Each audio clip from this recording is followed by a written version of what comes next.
I'm here this morning with Birth Chat to YouTube. Hope you're all doing well.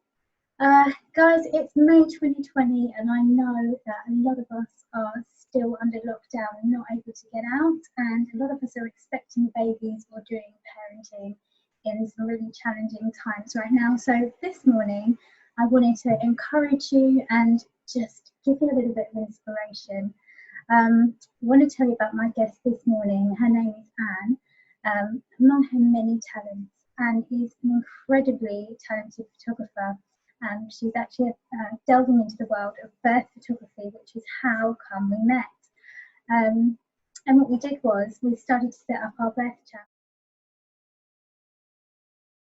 which is what we're doing now, but it was live in a cafe. We used to meet up with other mums and talk about all kinds of birth things, and it was just such a great way to interact and connect, and I'm really hoping that we can carry that on online on YouTube. So today what I wanted to share with you is the stories from Anne are just so incredible. She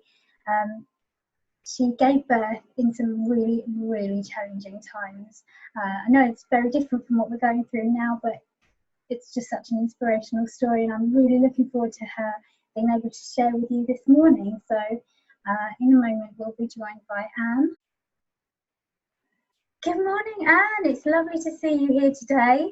It's a shame we can't be live in the cafe, which was so much fun, wasn't it, when we were doing that? I know. Those were almost like the good old days, weren't they? When we could get out and get a pop of coffee. I know. Yeah.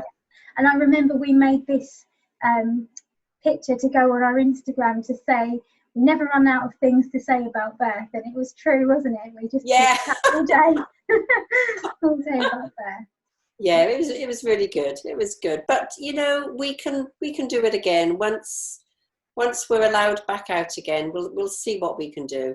We will do. You'll find us in cafes all around again, chatting about birth. I wanted to share your story this morning because I just thought it was so inspiring for everyone who's going through this kind of wait to have their baby, and we don't know who's going to be allowed in and what sort of services are going to be like. So I just wanted to, I was so inspired by your story, and I'm really glad that you've agreed to come on and share.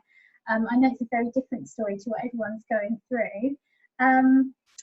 Is that okay? Would you be happy to share with us this morning? Yeah, that's fine. That's fine. Thank you. It is a different story. I think your viewers will hopefully be surprised, because hopefully nobody else has had a birth quite like this one. But yeah, I really don't think they will. Let's do it. So Anne, you were in Kuwait. What were you doing in Kuwait? So I went to art college, and whilst I was there, I met my future husband, who was an Iraqi lad. And you know how it is, you're in art college, you fall in love, and we came to the end of our studies, and he was returning back to Kuwait, which is where his family were living at the time. And what do? You just follow, don't you? You know, you just go where your heart takes you. So that's where I went. I went out to Kuwait. We got married. And whilst I was there, because of my graphic design and photography background, I worked for a couple of graphic design agencies and a couple of banks as well, where I was just looking after all of their local advertising. And then I moved on. Then I had 2 children by this point. There already? Yes, so I already had 2 children because I was in Kuwait for 12 years. So it kind of got to the point when I'd had my 2 children. You see, when you work in a graphic design agencies, you're always meeting deadlines, and some of the deadlines are really crazy deadlines, and you just need to work late. And it wasn't really working having a family. Right. So I plucked up the courage and walked into the local English school, which was Kuwait English School. And I just walked in there, and as bold as brass, I managed to get a meeting with the principal there, who was an English lady. And I just said to her, this is who I am, this is what I do, and I could teach art here. Oh, wow. Okay. And I think it was a case of perfect timing, because her art teacher was leaving. We had a chat, and she said, great, start in September. So that's what I ended up doing. I ended up teaching art in Kuwait English School. So yeah, that's how I got there. Hey. Wow. So you'd had the children out there, and Yeah. then you'd gone into the art school. So then you're pregnant with your third child, is this? Or Yeah. you're not pregnant yet? Yeah. So pregnant with my third. Okay. And so this was the summer of 1990. Right. And every summer, Kuwait English School did a summer school. So I was doing the summer school that summer. Summer school had finished. It kind of finished round about the middle of July. And we were all at home. And I remember it like it was yesterday, honestly. It was a Thursday morning. I was in bed. My other two children were in bed. And I was just coming up to 9 months pregnant. Okay, so it was kind of like any day. Okay. And it was a Thursday morning. My husband went off to work. He'd only been gone about 30 minutes, and he came back in a bit of a flurry, bit of a fluster, and to announce that the Iraqi army were coming into Kuwait with, tanks, the lot. And how did you feel? I mean, I can laugh about it now, but can you imagine? You're kind of lying in bed, you've just woken up, and your husband comes in, and you're like, really? And he said, yeah, pack a bag, because we got to get out of here. Because our apartment was bang in the middle of Kuwait City. So obviously it was Kuwait City that they were going to head for, because that's where all the ministerial buildings were, the telecommunications. The Emir's palace was in Kuwait City. So we needed everything. Yeah, we needed to get out of Kuwait City, really, because they're not gonna head for the quiet suburbs of Kuwait. They're gonna come into the city. Okay. So we frantically packed a bag. Got my other two children up. How old were they at the time? So that's Zainab and Nada. Zainab was, how old was Zainab? I think she was 6. So Zainab was 6. Yeah, Zainab was 6. Nada was 3. Oh my goodness. And then, and then I was about to have my third any day.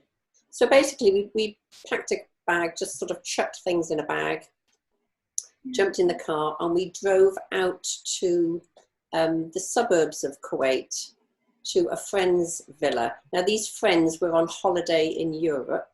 So these were Palestinian friends of ours. They were on holiday in Europe. So their villa was empty, but the housemaid was still there. So we knew that we could go there. It would be open. And that's where we were.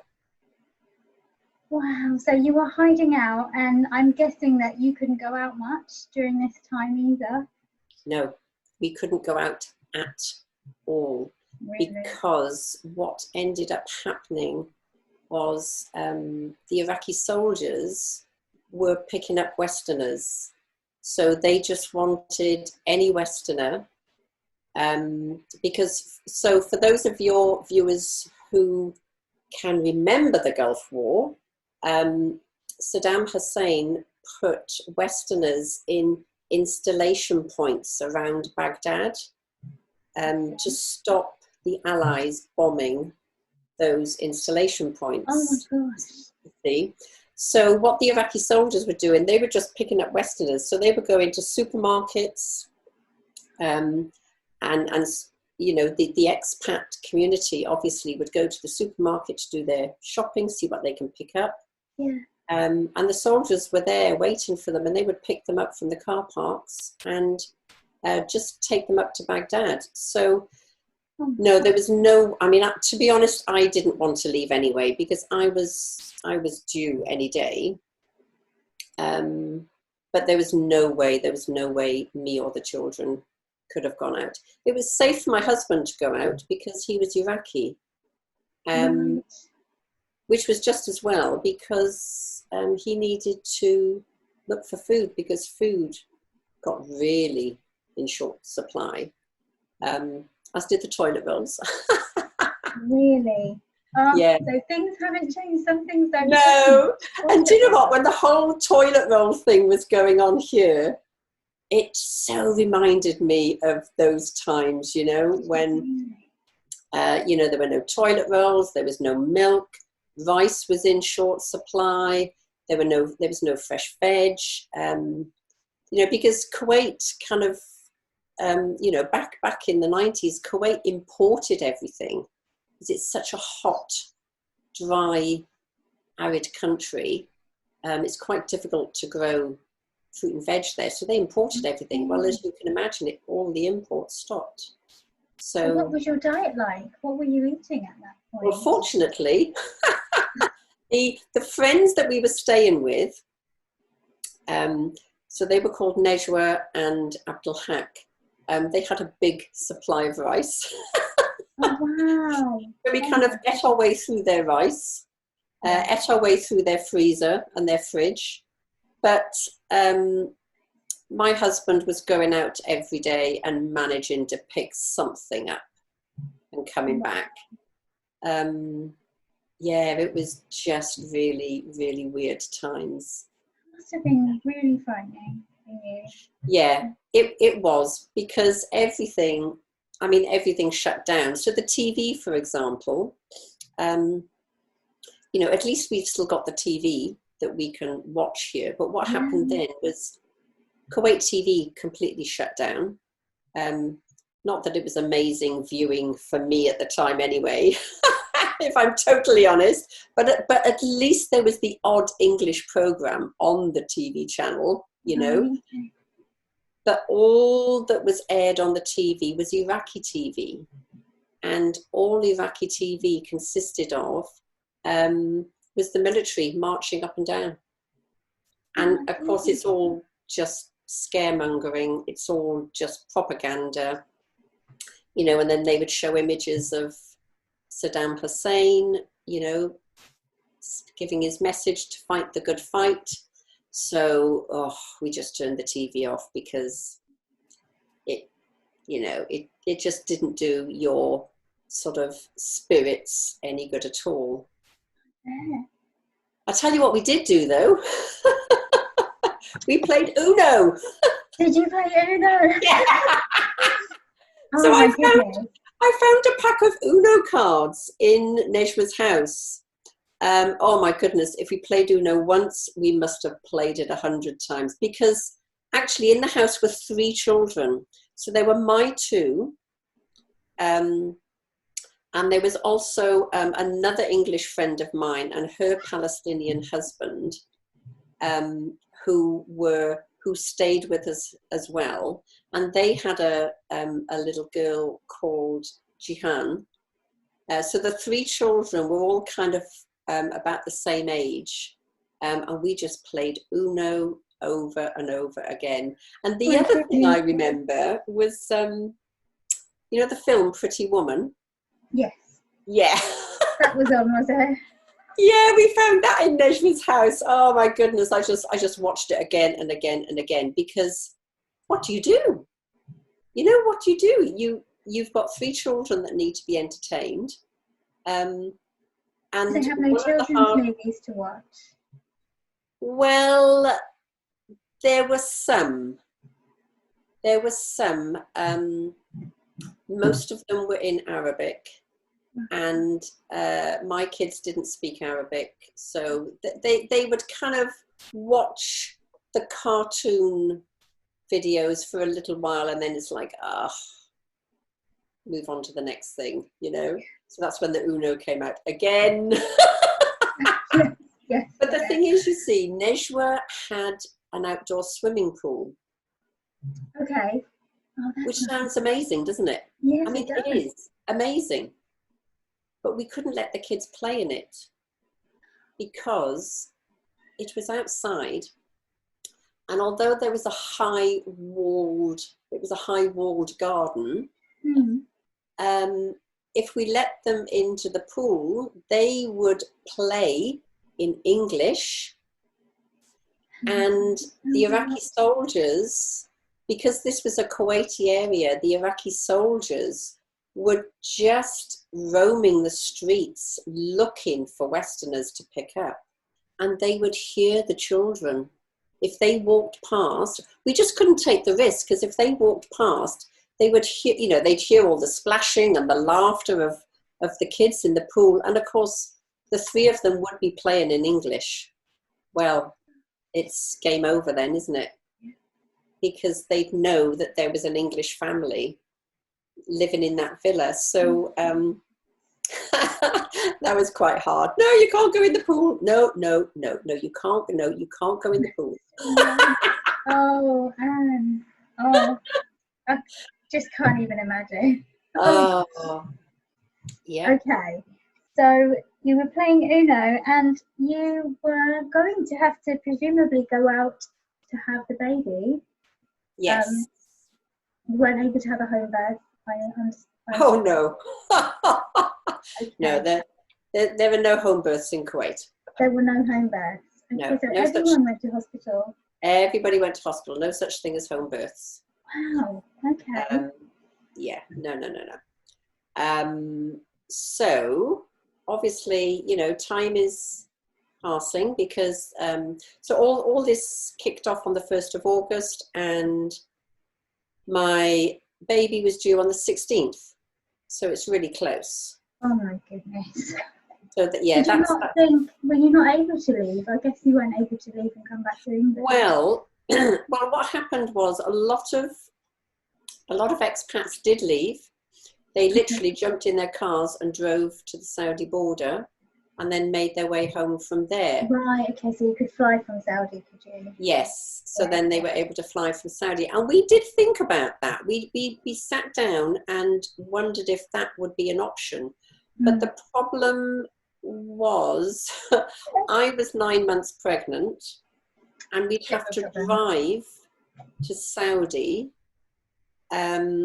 which is I don't know how many hours it is, but it's a really long drive from Kuwait to Saudi, in that heat, although we had aircon, but you know, in that heat. I don't know, and in the end we decided no, because if anything happened on the journey with me, you know, I could go into labour on the car ride. In the middle of nowhere, basically. In the middle of nowhere, in the middle of the desert. I could go into labour when we arrived in Saudi, and then what would we do? You know, so in the end we decided that we'd just stick it out and see what happens. So yeah. So we did think of trying to make the great escape, like all the other expats were doing. Oh, sure. But it just wasn't really an option for us.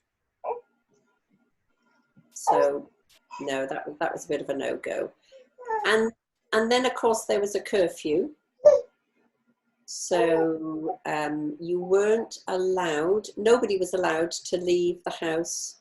I think it was from 6 in the evening until 6 the following morning. Oh my goodness. And if they found anybody on the roads, well, obviously you would be stopped, and you'd have, they just wouldn't tolerate it. So you didn't even think of going out. Didn't even try it. No, it just wasn't worth it. So weren't you afraid that you'd go into labour at night then? Do you ever go into labour at a very convenient time in the day? Never.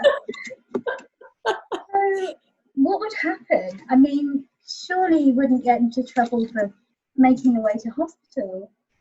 Well, so that's exactly what happened. I went into labour at 2 in the morning, and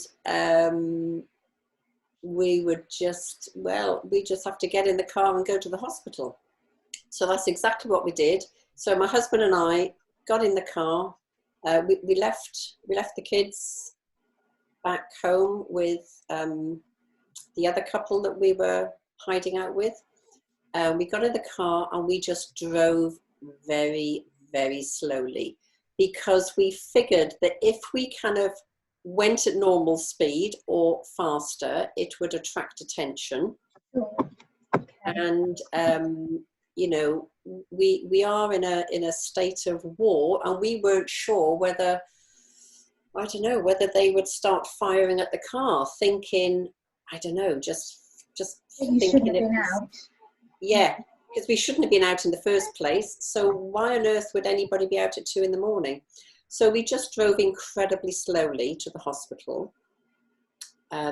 Got to the hospital, that was fine. We walked up, we went to the reception area, you know, did what we had to do. We signed in, and then my husband left, because you have to remember, this is Kuwait, this is the Middle East. It was 1990, and So no dads. You had nobody with you at the birth.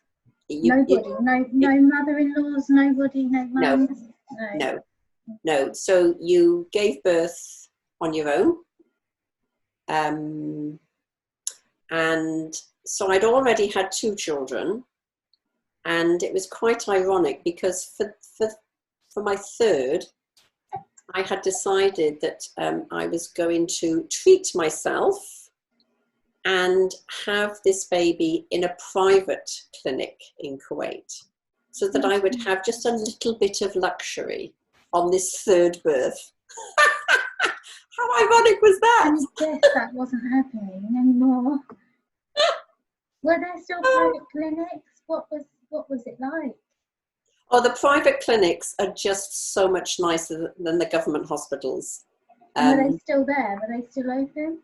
No, they weren't. They weren't open. So the clinic that I had signed up for had closed down, and the maternity hospital had closed down as well. So at the time, there was only one maternity hospital in Kuwait, and that had closed because the Iraqis came over and supposedly took all the incubators and all the equipment out of the maternity hospital to take up to Baghdad for them to use. So the maternity hospital closed down. So where we went was just a regular hospital. Wow. So not even a maternity hospital. Were there midwives? Who was there? There were some midwives there, yes. There were a couple of midwives. Okay. Yeah. So, yeah, we rocked up, you know, signed the paperwork, and then my husband turned around and walked back out, and I was kind of stood there in my nightie and my flip-flops, thinking, oh, well, hey-ho, here we go.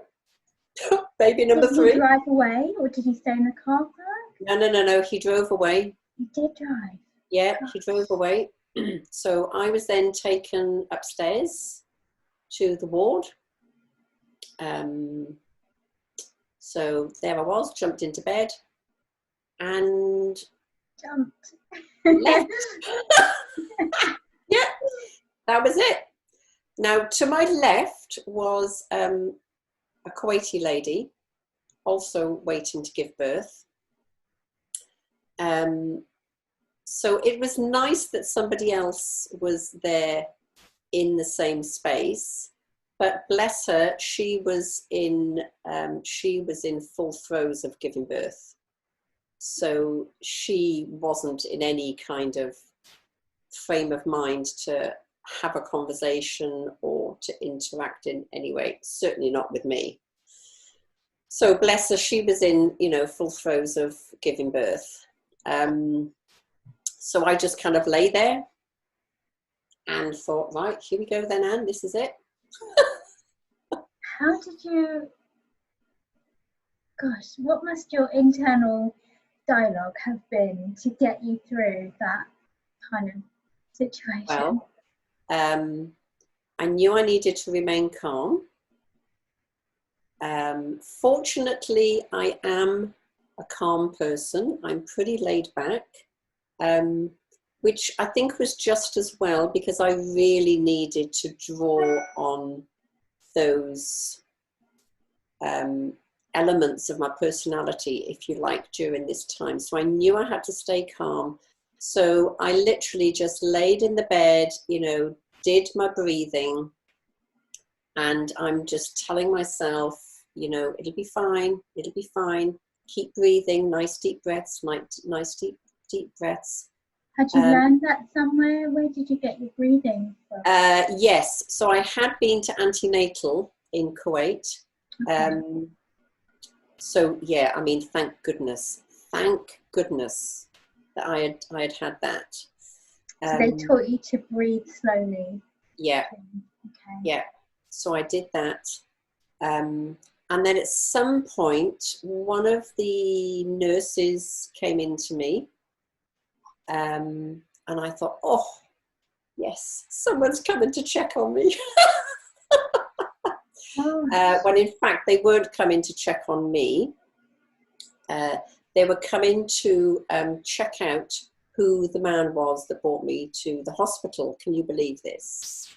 Because remember that Iraq has just invaded Kuwait, and so it was an Iraqi who was at the hospital. Yeah, and of course, what nationality was my husband? He was Iraqi. And amongst the Arabs, because they all have different facial features and different accents, amongst the Arabs, they all know where each other are from, even just from facial features. Sure. So they knew he was Iraqi. And it was funny because when we were signing the paperwork downstairs, this thought did go through my mind. I just thought, oh my goodness, I don't think this is going to go down well because, you know, it's an Iraqi guy who's bringing me in. And obviously, Iraqis weren't flavour of the month right now. So this nurse came in and she just started questioning me about who was that brought me in. And, you know, I said, my husband, where's he from? I said, oh, here we go. Yeah, he's Iraqi. And then she just started asking me about, you know, what were his views on the invasion? Was he a supporter of Saddam Hussein? Whilst I'm having contractions. I'm just thinking, stay calm, stay calm, stay calm. So that was a very bizarre conversation with a member of the medical staff, which probably lasted about 5-10 minutes. And then she went out. So I kind of knew, as awful as this sounds, I knew my card was marked because most of the medical staff were Kuwaitis, and understandably, they were very, very stressed, very angry over the situation, you know, because Iraq has invaded their country and has robbed their country of, you know, all the equipment in the hospitals, etc., etc. So they are going to be hostile towards Iraqis. It was just sheer bad luck for me that I rocked up at the hospital, and of course my husband was Iraqi. So I think straight away they spotted that. That didn't go amiss. They spotted that straight away. And I suppose just being human, they just wanted to sort of check it out for sure. and I see wonder what. if they thought he was a soldier or Yeah, maybe they did. might have wondered anything. Yeah, maybe they did, you Mm, know. And what was the relationship between me and him? Because obviously I'm not that Arab, wouldn't have made sense to you know. them. Yeah. Mm, So anyway, she had all her queries and questions answered and confirmed. Off she went. In the meantime, this lady next to me is still in labour, and sort of in the throes of giving birth. And I could see that she was getting pain relief. So I was thinking, oh, good. At least I got pain relief if I need it. sure. Then she gave birth, so that was great. That was lovely. So were you And right next to her? Did you hear everything? oh yes, yes, yes. Yeah, it was quite eventful, let's say. So she gave birth, and all was good. So that was good, and I was really relieved to see that she was getting pain relief, because then I knew that it's going to be available for me if I need Yeah. it. So then, of course, things started progressing with me, and there was a bell right next to my bed. And it got to the stage where I was like, oh my God, oh, I really, I think this is it. I think this is it. And I rang the bell. Nothing. Rang the bell. Nothing. I couldn't even hear footsteps. And I rang the bell and rang the bell and I rang the bell. And you know, when you're just in that situation where you're thinking, somebody come. I don't care who it is. Just somebody, the cleaner, anybody, the porter, somebody come. Somebody come. And eventually I could hear these footsteps coming down the corridor. Very slowly. Coming down the corridor. I'm thinking, somebody's coming, somebody's coming, somebody's coming. And they walked straight past. I'm like, no. Rang the bell. Eventually. Did you call out? Yes, I did. I did. Nobody came. Now, why? I don't know. Draw your own conclusions to that. I don't know. Eventually, somebody came, and it's now time. I'm feeling the urge to push. The time has come. So there were two doctors with me whilst I was giving birth, having the urge to push, etc.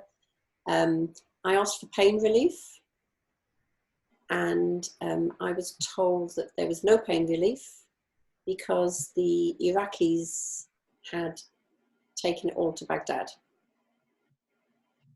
And I remember thinking, would she have pain relief? She had pain relief? Is there none left for me? And it was, yeah, it was pretty awful, but you know, very quickly, I just thought, get on with it, Anne. Just get on with it. You're not going to get pain relief. This is your third baby. You know how to do this, girl. Just stay calm, stay chilled as much as you can, and just get on with it. And that's what happened. So yeah, it wasn't the greatest of births in that respect. Fortunately for me, it was fine. You know, it was fine. There were no hiccups. It was a straightforward birth. Thank goodness it was a straightforward birth, because that was one of my biggest fears. What if something goes wrong? What if I need intervention? What if? I don't know what would have happened. I really don't know what would have happened. But it all went well. It all went really well. And I gave birth to a baby girl, and she was fine. So that happened, and then I was left on my own again. with, you know, with my new baby girl. And you know, when you give birth, you just can't move, can you? You're just like, oh, I'm exhausted. I am totally exhausted. A cup of tea would be really nice now. And you can't move, can you? Because everything is just so sore and aching, and you're just exhausted, you know?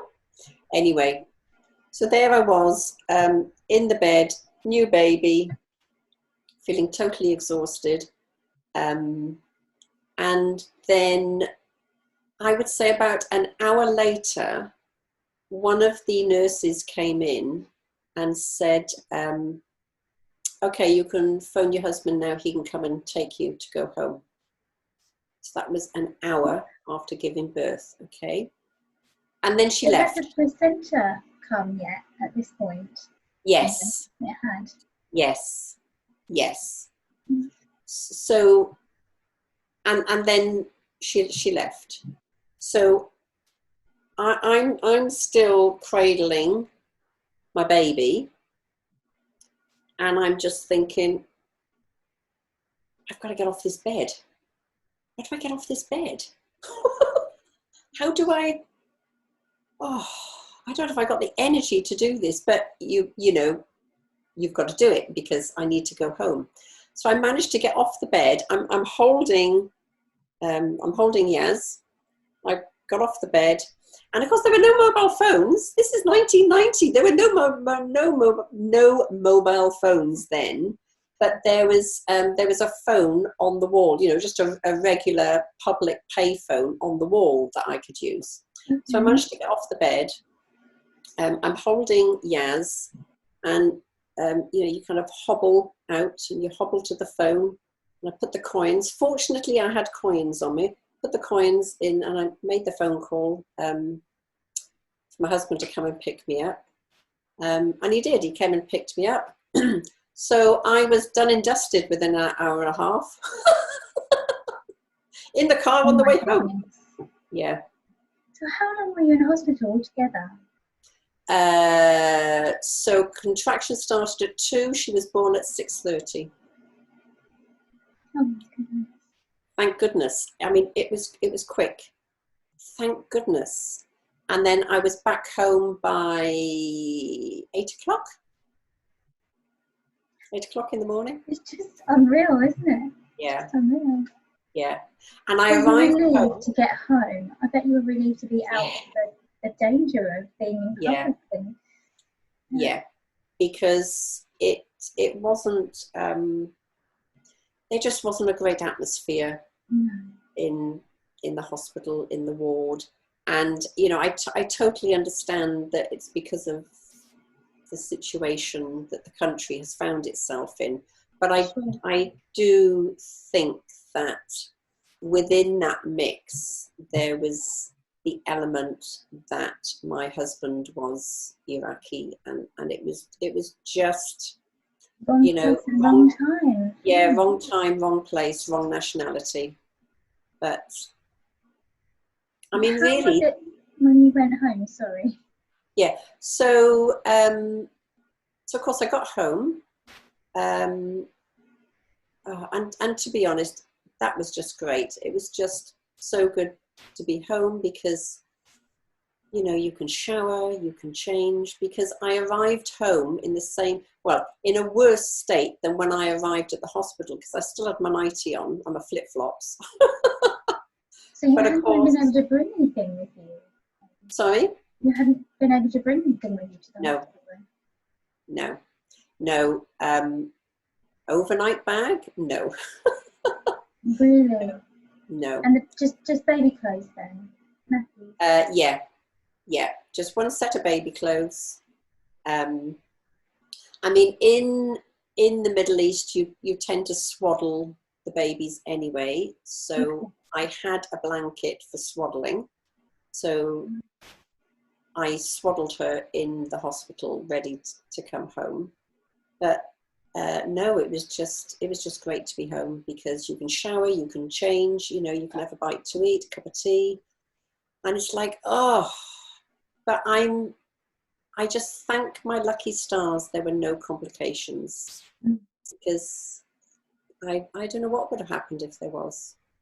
And I'm so lucky that I was able to breastfeed as well, because there was no formula milk available. Really?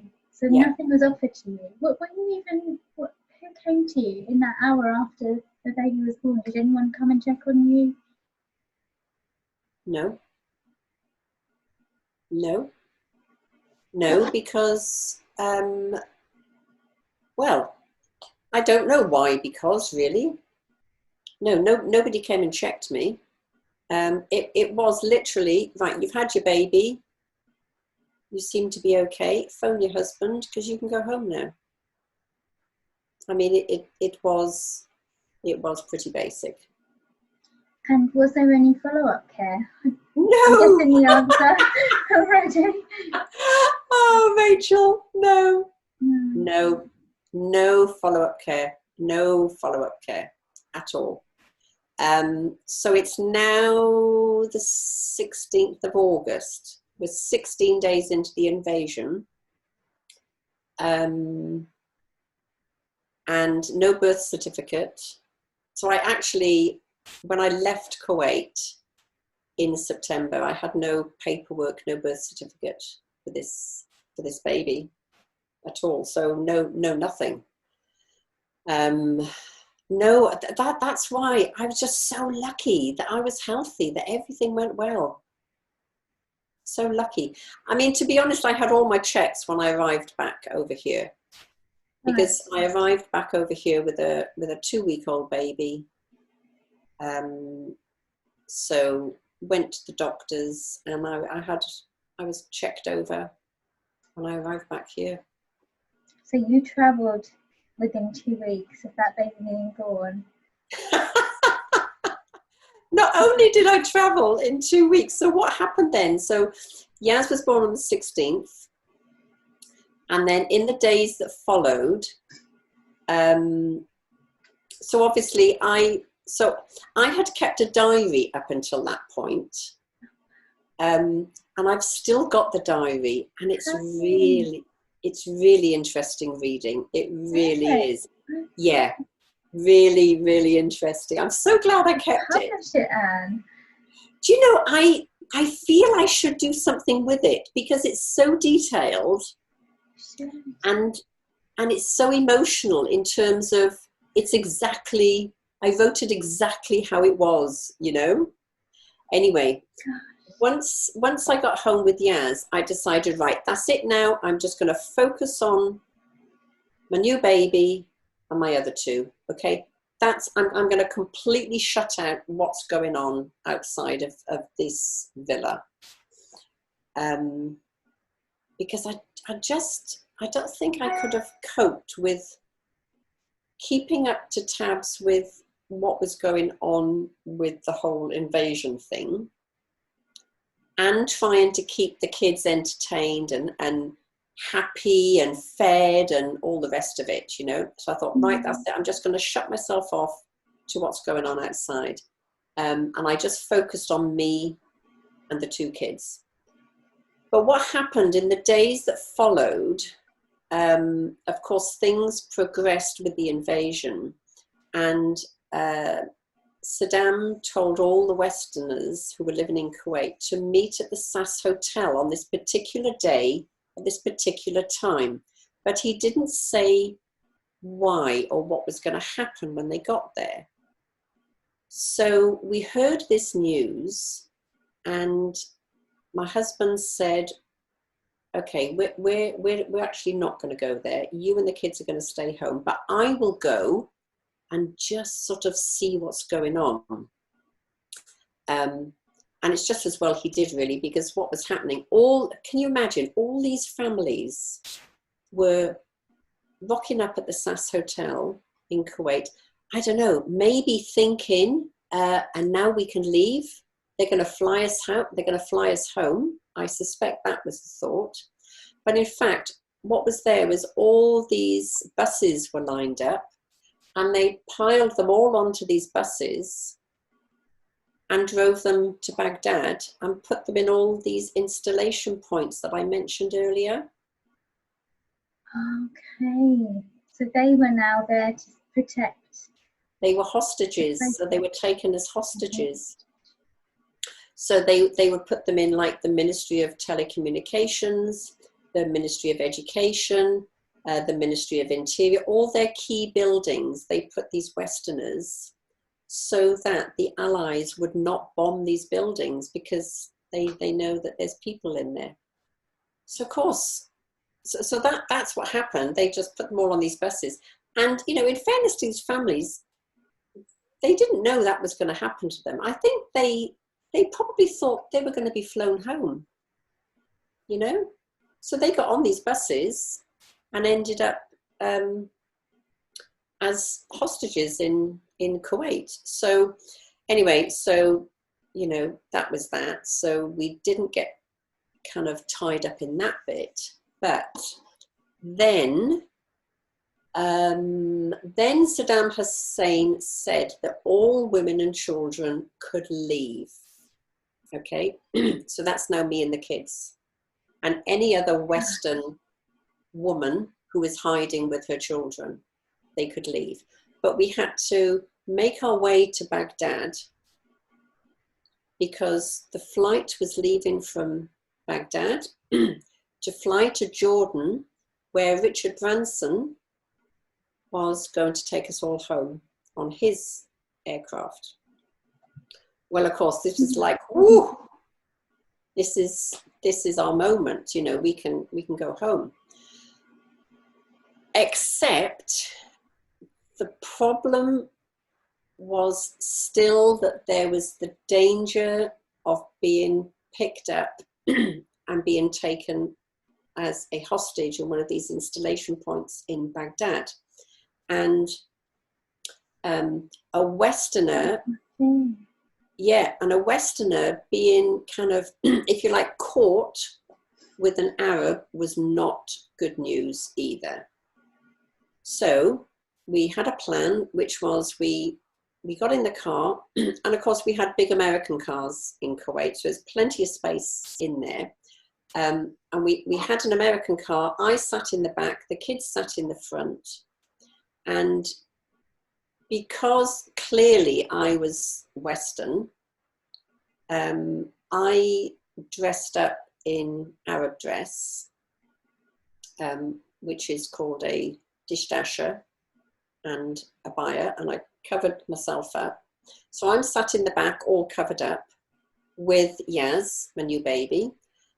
Zainab and Nada were in the front of the car under strict instructions that at every single checkpoint, because you have to remember the drive to Baghdad, oh gosh, how long was that? 8 hours, 9 hours? It was a long old drive, okay? So the instructions to the children were, every time you get stopped at a checkpoint, you don't talk, let daddy do the talking. Because of course they'll give the game away, won't they? Because they'll speak in English. So, right, strict instructions, and I was sat in the back, and sure enough, off we set off on, and it's a very long straight road from Kuwait to Baghdad. It's like never ending. So we set off on this road. Every single checkpoint, basically what would happen, the window would go down, and then the soldier would lean into the car because he's checking to see who's in the car. And the minute he did that, then my husband would say to him, oh, you know, excuse us, but my wife has just given birth. We've got the new baby in the back, blah, blah, blah, blah, blah, blah. And then out of respect, the soldier would then withdraw his head from the car. Oh, wow. Yes, because it's considered shameful to, if you like, to be looking at another woman when she's feeding her baby. Are you with me? So I had that in my favor. So every checkpoint, that was what my husband said. And he had a stash of cigarettes. and 7-Up and Pepsi next to him. So he would pass a packet of cigarettes to the soldier, and they're kind of chatting, a little bit of banter going on, and it was just to sweeten the soldier. That's all it was. So a packet of cigarettes, Oh my 7-Up, and it was fine. And we did that at every single checkpoint. And of course, then the window would go up. We would drive on, be like, oh my God, that was close. That was well done, kids. Well done, kids. Well done for not speaking. Well done. Let Daddy do the talking. And so that was our journey to Baghdad. So we had all those checkpoints, but we got through them all, and it was fine. And yeah, we managed to get on the Iraqi Airways flight, fly to Jordan. Where Richard Branson, bless his heart, met us all with ice cream and champagne. Do you know, I had no idea who Richard Branson was back then. Not a clue, because back then, when you're living in Kuwait, it's a bubble. You're living in this bubble called Kuwait. And you don't really know what's happening outside this bubble. And I'll tell you to what extent you don't know. About 2 or 3 days before Saddam invaded, my sister phoned me in Kuwait. Now listen to this. And she said, Anne, have you heard what's happening on the border? And I'm like, nope. Saddam. You were there. And she was here in England, and she yeah. She said Saddam is massing his troops on the border to Kuwait, and I was like, we'd have known about that. No, we'd have known about it, because Kuwait is such a tiny, tiny country. If Saddam was massing his troops on the border, we'd have known about that. And she was saying, I'm telling you, all his troops are on the border. Something's happening. Something's going to happen. So you need to get to the British Embassy, register with them, blah, blah, blah, blah, blah, blah, because something's going to happen. And of course, all through that phone call, I'm going, no, nothing's going to happen. Fine. Fine. We'd have known about it by now. And of course, what happened? Always listen to your older sister. I love that. Wow. Yeah. It's just such an incredible story. It's birth and it's survival. I know. It's just mind-blowing. Yeah. Gosh. It is. Yeah, I mean, it is what it is. You've just got to, I think, whatever situation you're in, and there's so much that we can't control, isn't there? That's right. And I think that's how a lot of people are feeling at the moment. It's just what's going on, and what will birth look like? What will parenting, motherhood look like? Yeah, and I totally get that. But I think what we've got to remember is there's so much that we cannot control, and to try not to give all of that stuff too much space in your head, because it will end up taking over and completely squashing any of the positive things that are going on right now. So I think stuff that you can't control, really, really try not to give them too much thought, and just focus on what you can control, and really make the best of that, because that really is the best option right now. And there's so much going on right now that we can't control, and maybe it's just my personality. I mean, fortunately, I am quite laid back, but I know there's so much out there that I have no control over. So I'm actually not going to give it too much thinking time, because I'm not sure that will achieve a great deal. So let's focus on what is within my control and just make the best of that. And was that your mindset at the time, do you think? Yes. Yeah, definitely. And I knew the way the birth was going to go the minute the nurse came in to question who it was that brought me into the hospital. I knew the way it was going to go. I knew that I was going to get minimum support and help on that.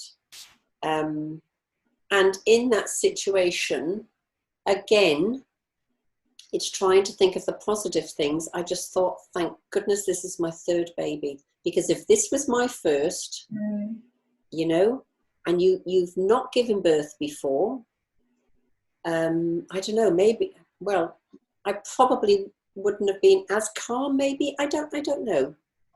But yeah, it's just trying to pick out the positive from all this chaos that's going on, isn't it? Trying to pick out the positive and going, well, hey, do you know what? That's good. It could be worse. That's good. That's good. That's good. I'm going to focus on this and make the best of that, I think. Oh, thank you, Anne. It's so much wisdom, and it's so helpful, I think, to mums at the moment who are just going into this. I know we've got second-time, third-time mums, but we've also got first-time mums, and it's just about hearing, like, obviously we're in such a more privileged situation here where we're going to get care. We're still getting care in the hospitals. We don't necessarily know who's going to be with us, but we know there's care, we know there's pain relief, we know there's different things, and we can prepare, we can get online, we can talk to people, and we can prepare ourselves. And I think that is a really privileged place to be, although it's not what we're used to. Yeah, exactly. But it'll be fine. It will be fine.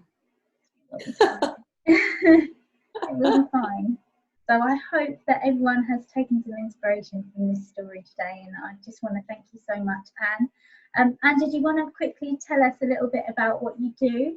And we'll include some links in the underneath, down. Yes. So so I am a photographer based in Essex. I am a personal brand photographer, which means that I'm a photographer who steps into people's businesses, and I do a storytelling type of photo shoot just to showcase your business so that you can be online consistently with images. And alongside that, I also specialize in lifestyle shoots, where my very favorite of these is photographing babies, but in a very natural way at home. So rather than set up a backdrop and the lights and props, and that's great, but my preferred style now is to have it as more of a natural shoot, more of a lifestyle shoot. So for example, mum breastfeeding, those shots are just priceless. They are quite precious.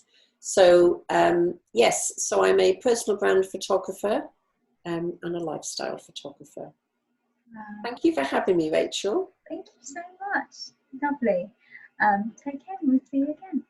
Yes, bye.